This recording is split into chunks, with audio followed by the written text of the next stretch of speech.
Bonjour à toutes et à tous et bienvenue aux Chroniques du Saint-Esprit. En ce deuxième épisode des Chroniques du Saint-Esprit, nous allons voir ensemble la promesse du Saint-Esprit. Dans le premier épisode des Chroniques du Saint-Esprit, nous avons vu la nature spirituelle du Saint-Esprit et sa place dans la Sainte Trinité.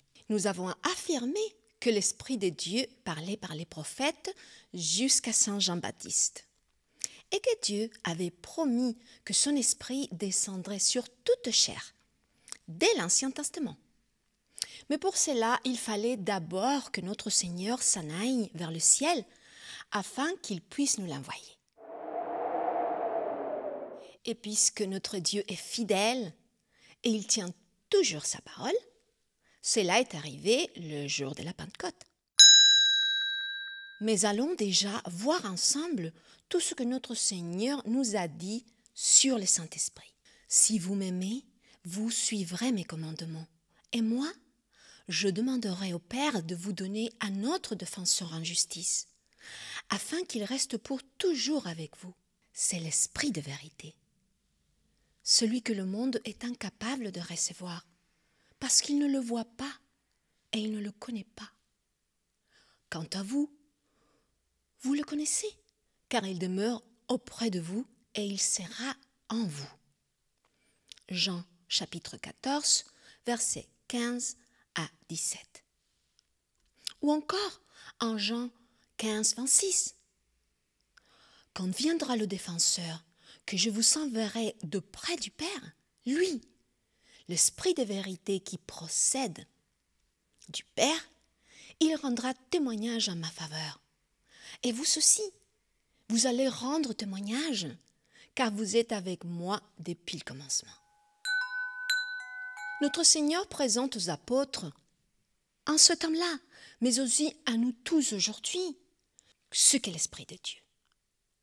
Bien que cela puisse être perçu comme un concept assez abstrait pour certains et également inconnu, tel qu'il a dit notre Seigneur, il insiste clairement sur le fait que la vérité est l'essence et est à la base de l'Esprit de Dieu. Ce qui a tout son sens, puisque c'est à l'extrême opposé du maître de ce monde, le père du mensonge, tel que notre Seigneur l'a confirmé en Jean 10, 10.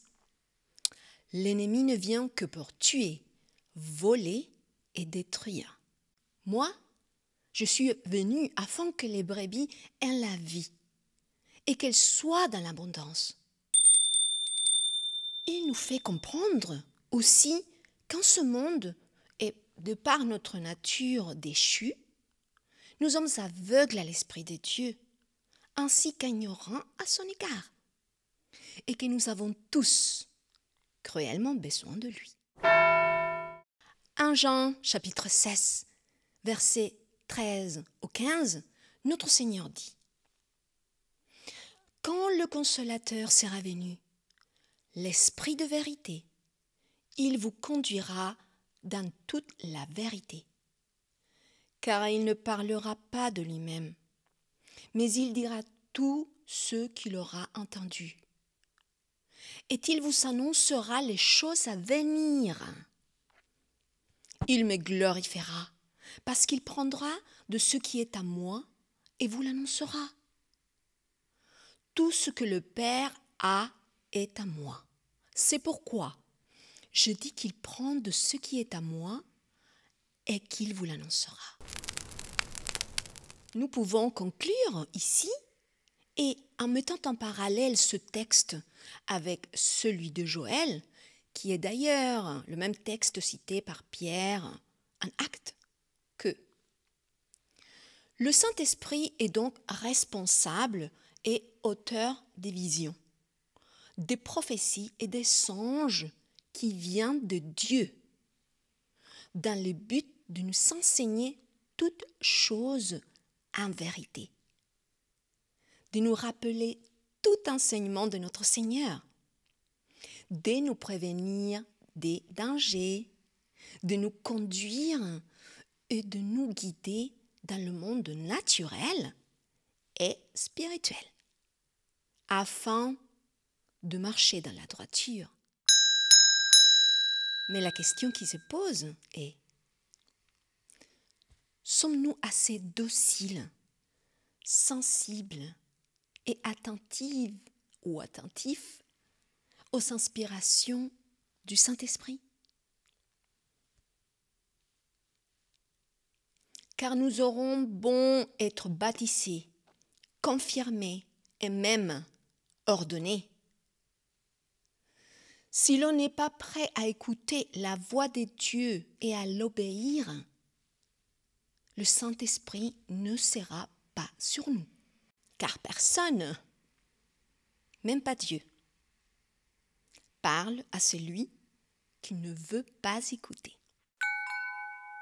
Je vous laisse alors avec cette réflexion en ce 2e épisode des Chroniques du Saint-Esprit. Merci pour votre présence et que le Saint-Esprit de Dieu soit sur vous, qu'il vous corrige, vous protège et vous guide. En ton nom, Seigneur Jésus. Amen.